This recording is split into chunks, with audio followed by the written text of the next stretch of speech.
Oh hello, it's you.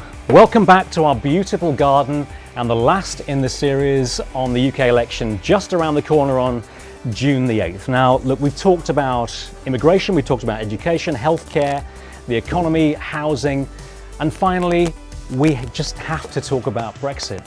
Now on Brexit, let's be really clear, no party has anything concrete to guarantee yet. They're talking a lot, but saying very little. So none of our votes should really go to anybody who makes very broad statements about strength, British trading power, what happened after the Second World War. This will be a step-by-step, 2-year negotiation, and it hasn't even started yet. Basically, if you like what's happening in the country right now, or when another party was in power, you can expect more of it during the Brexit talks. Now, the Conservatives were officially against Brexit before the vote. Now they're officially for Brexit. Theresa May hasn't said what she's promised for them or for us, but trade rights for the biggest global exporters is bound to be top of their list. On the other hand, Labour are exactly in the same position officially. Like the Conservatives, they voted against leaving. Now say the public vote should be honoured.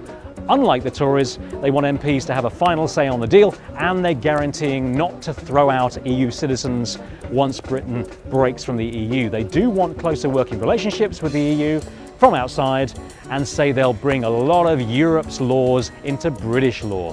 The Lib Dems are against Brexit. They always were, they probably always will be. They believe that we're stronger working within the EU, that most of us will be worse off outside the EU. So they'd hold a new public vote on the key elements of the deal, that we strike with Europe. If it's not good enough, they'll vote again and give us a second referendum.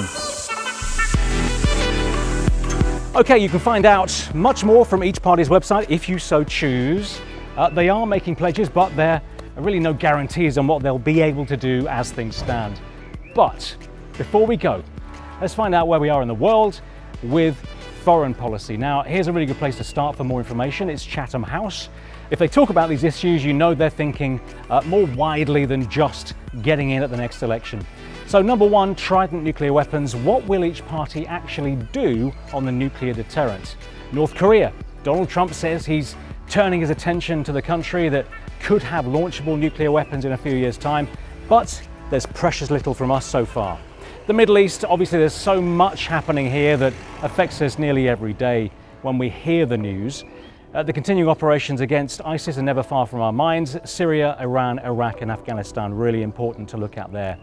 The US and international trade. Well, whatever you think about Donald Trump, is our special relationship going to bring us a bright new future, especially with his America First campaign in full swing? Where should we be looking for business next? And foreign aid. Should we keep up spending, or will the election winner bring it all down?